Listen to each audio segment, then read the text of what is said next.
औज़ु बिल्लाहि मिनश्शैतानिर्रजीम बिस्मिल्लाहिर्रहमानिर्रहीम। अस्सलामु अलैकुम डियर स्टूडेंट, कैसे हैं आप सब। उम्मीद करता हूँ आप सब खैरियत से होंगे। जी, क्लास 10th बायोलॉजी का जो हम टॉपिक कर रहे थे, divisions of the nervous system, उसके अंदर हमने सबसे पहले देखा इसके दो वे होते हैं हमारे पास। एक होता है सेंट्रल नर्वस सिस्टम, एक होता है हमारे पास पेरिफेरल नर्वस सिस्टम। फिर हमने अपने प्रीवियस लेक्चर के अंदर सेंट्रल नर्वस सिस्टम के ब्रेन और स्पाइनल कॉर्ड के दो पॉइंट्स को देखा, और आज हम देखेंगे पेरिफेरल नर्वस सिस्टम को। जैसे कि आपको ये एक डायग्राम नज़र ही आ रही है, ये हमारे पास पेरिफेरल नर्वस सिस्टम होता है। अब आपको यहाँ पे इस पिक्चर को देख के आइडिया हो ही रहा होगा कि इसके अंदर हम ज़्यादातर नर्व्स से रिलेटेड चीज़ों को पढ़ेंगे। नर्व्स यानी कि जो वेन्स है, जो हमारा मैसेज को लेकर जाती हैं या लेकर आती हैं ब्रेन तक, ठीक होगा। ये तमाम की तमाम नर्वसेस क्या होती हैं, हमारे पेरिफेरल नर्वस सिस्टम के अंदर आती हैं। जी, आगे हम स्टार्ट करते हैं अपना मेन टॉपिक के नर्वल सिस्टम। जो पेरिफेरल नर्वस सिस्टम होता है, ये होता क्या है। तो सबसे पहले हम इसकी कंपोजिशंस की बात करते हैं कि इसके जो कंपोजिशन है हमारे पास, जिसे हम पीएनएस भी कहते हैं पेरिफेरल नर्वस सिस्टम को, और सेंट्रल नर्वस सिस्टम को हम सीएनएस भी कहते हैं, ठीक हो गया। अब जो पीएनएस है हमारे पास, ये कंपोज्ड हुआ होता है नर्वस एंड गैंग्लिया का, जिसे हम गैंग्लियंस भी कहते हैं, ठीक हो गया। अब ये गैंग्लियंस हमने लास्ट टाइम देखा था और बताया भी था कि ये ऐसी चीज़ होती है जो एक सेल बॉडी पर मुश्तमिल होती है, लेकिन उसके अंदर क्लस्टर्स ऑफ न्यूरॉन्स होते हैं। जैसे कि इस डायग्राम के अंदर आपको छोटे से दिखाते हुए, जैसे कि ये इसकी सेल बॉडी है और ये क्लस्टर की फॉर्म यानी गुच्छों की फॉर्म में क्या है, हमारे पास न्यूरॉन्स मौजूद हैं। तो ये चीज़ होती है हमारे पास गैंग्लियंस, जिसे हम गैंग्लिया भी कहते हैं। आगे हम बात करते हैं क्रीनियल नर्वसेस की, यानी कि हमारे जो नर्वसेस का जो पहला पार्ट हम देखने जा रहे हैं वह है क्रीनियल नर्वसेस। और क्रीनियल हमारा वो पार्ट है जिसके अंदर हमारा जो ब्रेन या स्पाइनल कॉर्ड होता है, वो क्या होता है, इसके अंदर कवर अप होता है, यानी कि सेफ्टी भी कर रहा होता है, ठीक हो गया। जैसे कि हमने ब्रेन के टॉपिक के अंदर क्रीनियल को देखा भी था। अब इस क्रीनियल के अंदर बहुत ज़्यादा नर्वसेस क्या आती हैं, प्रेजेंस होती हैं, जो कि मैसेज को लेकर जाती हैं या लेकर आती हैं। अब इस क्रीनियल नर्वसेस के टोटल हमारे ह्यूमन बॉडी के अंदर 12 पेयर्स मौजूद होते हैं, ठीक हो गया। अब जो ये नर्वसेस किन के ऊपर मुश्तमिल होती हैं, वो हमारे पास होती हैं सेंसरी नर्व्स होती हैं इसके अंदर, कुछ इसके अंदर मोटर नर्व्स भी होती हैं, और सम हमारे पास मिक्स्ड नर्व्स भी क्या होती हैं, प्रेजेंस होती हैं किसके अंदर, हमारे क्रीनियल नर्व्स के अंदर। अब ये सेंसरी, मोटर और मिक्स्ड जो हमारे पास नर्व्स हैं, इनको हमने अपने प्रीवियस लेक्चर के अंदर देख चुके हैं। मैं डिस्क्रिप्शन के अंदर लिंक डाल दूंगा, आप इसे वहाँ से दोबारा देख सकते हैं। जैसे कि आपको ये डायग्राम नजर आ रहे हैं, तो ये जो हमारा पार्ट होता है, ठीक होगा, क्योंकि ये व्हाइट कलर में आपको नजर आ रहा है, तो ये सारा जो हमारे स्कल के अंदर पार्ट होता है, इसे हम क्रीनियल कहते हैं। और क्रीनियल के अंदर ये हमारे पास नर्वसेस क्या आती हैं, प्रेजेंस होती हैं। जैसे कि छोटी सी डायग्राम के अंदर आपको ये छोटे छोटे जो डॉटेड नजर आ रहे हैं, ये वो सारे मैसेज हैं। जैसे कि यहाँ से कुछ वेन्स निकल रही हैं, कुछ यहाँ से निकल रही हैं, तो इस तरह की टोटल 12 पेयर्स हमारे क्रीनियल नर्वसेस के अंदर क्या आती हैं, प्रेजेंस होती हैं। उनमें सम जो होती है वो हमारे पास मोटर नर्व्स होती हैं, कुछ हमारे पास सेंसरी नर्व्स होती हैं, और कुछ हमारे पास मिक्स्ड नर्व्स होती हैं। जी, आगे आ जा रहा है हमारे पास स्पाइनल नर्व्स।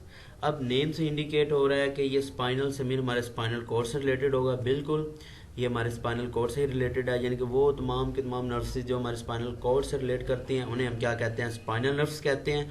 और इनके जो हमारे पास पेयर होते हैं स्पाइनल नर्व्स के, ये 31 पेयर होते हैं। और हमने इस चीज़ को स्पाइनल कोर्ड का जब लेक्चर देखा था, हमने इसको तब भी डिस्कस किया था। अब ये किस नर्वसेस के ऊपर मुश्तमिल होता है, ये हमारे पास मुश्तमिल होता है मिक्स्ड नर्वसेस के ऊपर।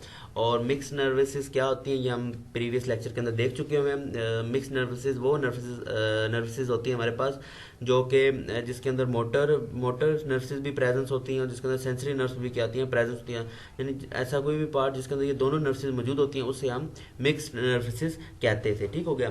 तो जैसे कि ये हमारे पास स्पाइनल कोड की 31 पेयर आपको शो हो रहे हैं, ठीक हो गया। और हर पेयर में क्या वर्किंग परफॉर्म करता है, ठीक है। और हर नर्व्स के हमने कुछ स्पेशल नेम दिए हुए हैं, जैसे कि आपको ये शो हो रहा है, और किसके कितने पेयर्स हैं, ठीक हो गया।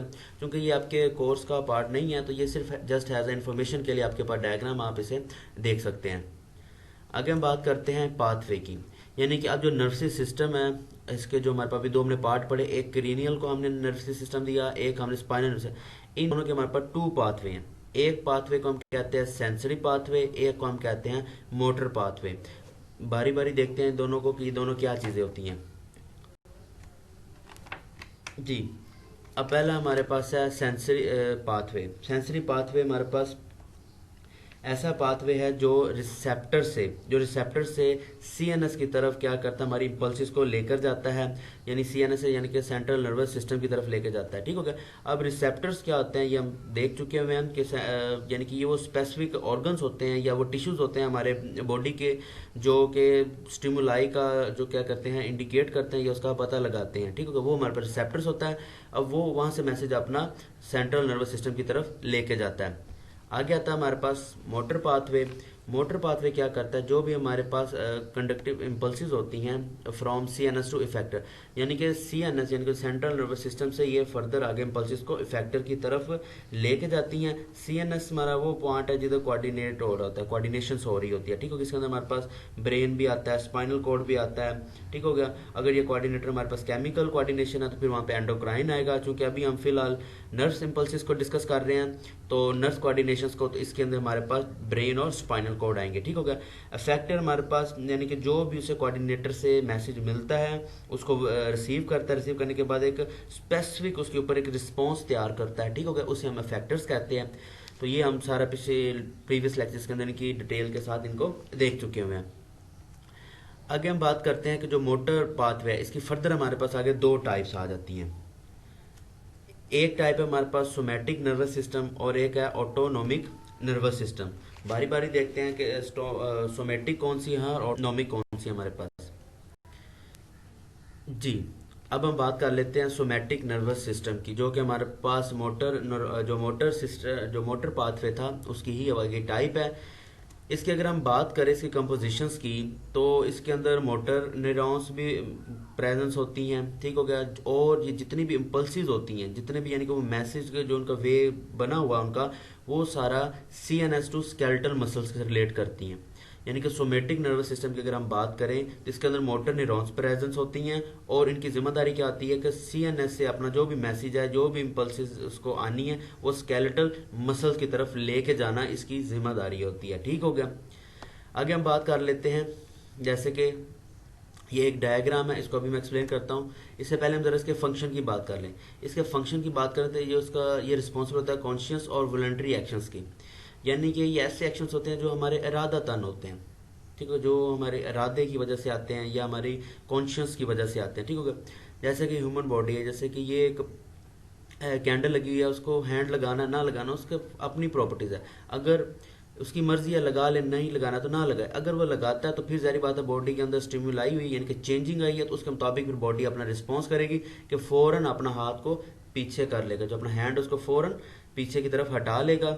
ठीक होगा, अदरवाइज उसका हैंड जल भी सकता है। ठीक होगा। तो इस किस्म के जो एक्शंस होते हैं या इस किस्म के जो फंक्शंस परफॉर्म होते हैं वो हमारे पास सोमैटिक नर्वस सिस्टम के अंदर होते हैं। और ये सारी जो हमारे पास परफॉर्म कर रहा होता है ये हमारे पास स्केलेटल मसल्स परफॉर्म कर रहा होता है। अब जैसे फॉर एग्जाम्पल ले लेते हैं, जैसे इसने बॉडी को कैंडल को हैंड लगाया तो जहरी बात है बर्न की वजह से उसका हाथ जलना शुरू होगा। तो अब ये जो उसके मसल्स हैं जहाँ पे, ठीक होगा, ये मसल्स कॉन्ट्रैक्ट होते हैं और ये मसल कॉन्ट्रैक्ट होने के जो स्केलेटल मसल है वो ऊपर की तरफ उठ जाता है और हमारा जो हैंड है वो कैंडल से क्या आता है, दूर चला जाता है। जैसे कि आपको ये एक रफ डायग्राम के अंदर जैसे ही हाथ लगाया रिएक्शन परफॉर्म हुआ, ये हैंड बिल्कुल पीछे चला गया। ठीक हो गया। तो ये इस किस्म के जो होते हैं हमारे पास एक्शन, ये कॉन्शियस और वॉलंटरी एक्शंस के ऊपर रिस्पॉन्सिबल होते हैं। जी, आगे हम बात कर लेते हैं ऑटोनॉमिक नर्वस सिस्टम की। अगर हम इसकी कंपोजिशंस की बात करें तो ये मोटर न्यूरॉन से जो अपना मैसेज होता है ये कहाँ लेके जाता है अपनी इम्पल्सिस के जरिए, ये कार्डिक मसल्स के पास लेके जाता है, स्मूथ मसल्स एंड ग्लैंड्स के पास। जैसे कि अभी हमने देखा सोमेटिक जो था वो सिर्फ और सिर्फ स्केलेटल मसल की तरफ लेके जाता था, लेकिन जो cardiac muscle, smooth muscles and glands की तरफ अपने मैसेज को लेके जाता है। अगर हम बात करें इसके फंक्शंस की तो ये तकरीबन उन एक्टिविटीज़ का रिस्पॉन्सिबल होता है जो नॉट अंडर कॉन्शियस कंट्रोल होती है, जो कॉन्शियस कंट्रोल नहीं होती, यानी कि आपके इरादे में नहीं होती। फॉर एग्जांपल जैसे कि सबसे बड़ी एग्जांपल हमारे पास इसकी हार्ट बीट जो हमारे कंट्रोल में नहीं है। हम चाहते हैं जो हमारा दिल है वो धड़के या ना धड़के, वो हमारे कंट्रोल में है ही नहीं। ठीक हो गया। फॉर एग्जाम्पल डेथ हो जाए तो ये तो एक लैदा इशू है। ठीक हो गया। लेकिन जब तक ह्यूमन बॉडी लाइफ है, जिंदा है, ठीक हो गया, तब तक उसके कंट्रोल में नहीं है, ठीक है। तो ऐसे जो हमारे बॉडी के अंदर जितनी भी एक्टिविटीज हो रही होती हैं वो हमारे पास यानी कि कॉन्शियस कंट्रोल नहीं होती, ठीक हो गया, हमारे इरादे के अंदर नहीं होती। आगे फर्दर हमारे पास इसकी दो टाइप्स हैं। ये ऑटोनॉमिक नर्वस सिस्टम की हमारे पास आगे फर्दर दो टाइप्स हैं। एक हमारे पास आती है सिंथेटिक नर्वस सिस्टम और एक आती है हमारे पास पैरासिम्पथेटिक नर्वस सिस्टम। बारी बारी देखते हैं इन्हें क्या चीज़ होती है। जी, पहला हमारे पास सिंथेटिक नर्वस सिस्टम, इसकी हम बात कर लेते हैं। तो जो सिंथेटिक नर्वस सिस्टम होता है ये हमारी बॉडी को प्रिपेयर करता है इमरजेंसी सिचुएशंस के लिए, ठीक है। जैसे कि हमारी जो बॉडी है वो इमरजेंसी केस का हो जाता है और इस केस को हम जो रिस्पॉन्स आता है उससे हम फाइट और फ्लाइट का भी नाम देते हैं, यानी कि लड़ाई या भाग जाना। फॉर एग्जाम्पल, आप बैठे अचानक आपको गुस्सा है या आपकी फाइट होती है तो ये एक इमरजेंसी सिचुएशन है और तब हमारी जो ह्यूमन बॉडी की जो स्ट्रक्चर होता है वो थोड़ा सा चेंज हो जाता है। उसमें किस किस्म की चेंजिंग आती है इमरजेंसी सिचुएशन में वो हम देखते हैं। जैसे कि डायलाइट्स पीपल्स हो जाता है, यानी कि जो पीपल्स होता है हमारी ह्यूमन बॉडी का वो थोड़ा सा फैल जाता है, ठीक हो गया। फिर हमारी जो हार्ट बीट है वो एक्सेलरेट हो जाती है, यानी कि बहुत तेज़ हो जाती है। इसके साथ साथ जो ब्रीथिंग रेट है हमारा वो भी बहुत ज़्यादा हो जाता है। और इनहेबिटेंट डाइजेशंस, यानी कि जो डाइजेशन के प्रोसीजर को भी क्या करता है, स्टॉप कर देता है। यानी कि ये वो, जैसे कि आपको ये पूरी डायग्राम के अंदर डिफरेंट पार्ट्स नज़र आ रहे हैं, ठीक होगा। यानी कि ये वो पार्ट्स हैं जब भी हमारी बॉडी के अंदर किसी किस्म की भी इमरजेंसी सिचुएशन पैदा हो गई है तो ये उसके लिए प्रिपेयर रहता है। और जैसे कोई इमरजेंसी सिचुएशन आती है तो हमारी बॉडी के अंदर इस किस्म की क्या आती है, चेंजिंग आती है। और ऐसी जो चेंजिंग्स आती हैं इसे हम कहते हैं सिंथेटिक नर्वस सिस्टम। और ये सारे के सारी जिम्मेदारी जो होती है वो सिंथेटिक नर्वस सिस्टम की ही होती है कि इस किस्म की चेंजिंग लेकर आती है बॉडी के अंदर, ठीक है ना। फॉर एग्जाम्पल, जैसे आप बहुत ज़्यादा तेज़ रनिंग करते हैं तो रनिंग करने की वजह से क्या होता है, जो हमारी हार्ट बीट होती है वो तेज़ हो जाती है। उसकी वजह से हमारा जो लंग्स है उनकी स्पीड, ब्रीथिंग रेट भी हमारा क्या हो जाता है, बहुत ज़्यादा हो जाता है, ठीक हो गया। तो ये जो सारी हमारे पास कंट्रोल होता है कि जिसको कंट्रोल कर रहा था वो हमारे पास सिंथेटिक नर्वस सिस्टम के जरिए हम इसे कंट्रोल कर रहे होते हैं, यानी कि ये वो इम्पल्सेस लेकर जा रही होती है। जी, आगे हम बात कर लेते हैं पैरासिम्पथेटिक नर्वस सिस्टम की। पैरासिम्पथेटिक नर्वस सिस्टम हमारा वो सिस्टम है जो भी अभी सिम्पथेटिक के अंदर हमारे पास एक इमरजेंसी सिचुएशन थी, अब वो स्ट्रेस को, जो भी किस्म की टेंशन होती है उसको रिमूव करके उसे नॉर्मलाइज करती है, ठीक है। उसे नॉर्मल लेके आती है, हमारे जितने भी पार्ट्स ऑफ बॉडी हैं उनके एक्शंस को क्या करती है, नॉर्मलाइज करती है, यानी कि बिल्कुल नॉर्मल कर देती है, ठीक हो गया। अब इसके अंदर किस क्या चीज़ होती है, उसका बिल्कुल अपोजिट होता है। जो हमारा पीपल होता है वो नॉर्मल यानी कि कॉन्ट्रैक्ट हो जाता है, प्रमोट डाइजेशन हो जाती हैं। और इसी तरह जो हमारा हार्ट बीट या ब्रीथिंग रेट है वो भी नॉर्मल हो जाता है। जैसे कि आपको डायग्राम के अंदर वाज़े अब बिल्कुल नज़र आ रहा होगा। अब जैसे कि ये पीपल की हम बात कर लें, पीपल यहाँ पे आपको जो नज़र आ रहा है वो थोड़ा सा फैला हुआ नज़र आ रहा है, ठीक है। जैसे कि बड़ा थोड़ा सा नज़र आ रहा है ब्लैक डॉट आपको। इसी तरह अगर हम इसी पैरासिम्पथेटिक की तरफ आ जाए तो देखो नॉर्मल है, आपको कॉन्ट्रैक्ट की बेस पे नज़र आ रहा है। और यहाँ पे हार्ट बीट हमारी तेज़ हो चुकी है, यहाँ पे हार्ट बीट जो हमारी बिल्कुल नॉर्मल होगी जितनी ह्यूमन बॉडी की होती है, ठीक हो गया। तो इस किस्म की जो हमारे बॉडी के अंदर जितनी भी चेंजेस आ रही होती हैं उनको दोबारा नॉर्मलाइज करना जिन नर्वस सिस्टम की जिम्मेदारी होती है वो हमारे पास होती है पैरासिम्पथेटिक नर्वस सिस्टम।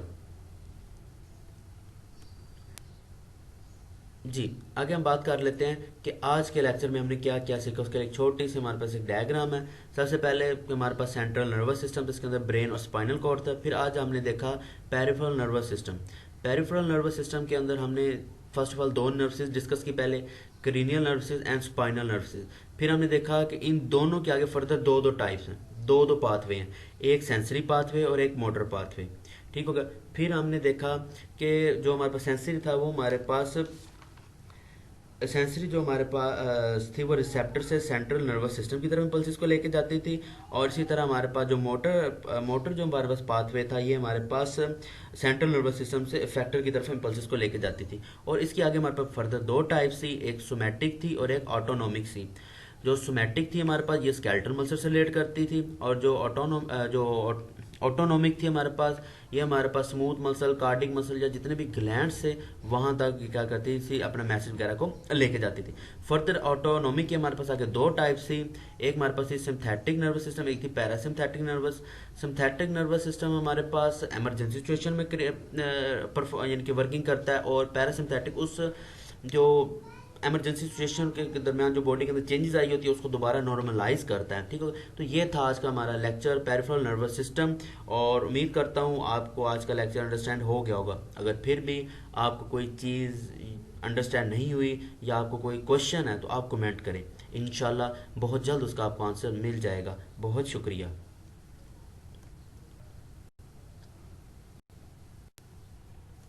वीडियो अच्छी लगी है, लेक्चर की समझ भी आ रही है तो लाइक करें, कमेंट करें, और अगर अभी तक आपने मेरा चैनल सब्सक्राइब नहीं किया तो मेरे चैनल को भी सब्सक्राइब करें और साथ लगे छोटे से बेल आइकन को लाजमी प्रेस करें ताकि मेरे आने वाली हर वीडियो या लेक्चर आप तक पहले पहुंच सके। बहुत शुक्रिया। इंशाल्लाह मुलाकात होती है हमारे नेक्स्ट लेक्चर में, तब तक के लिए अल्लाह हाफिज़।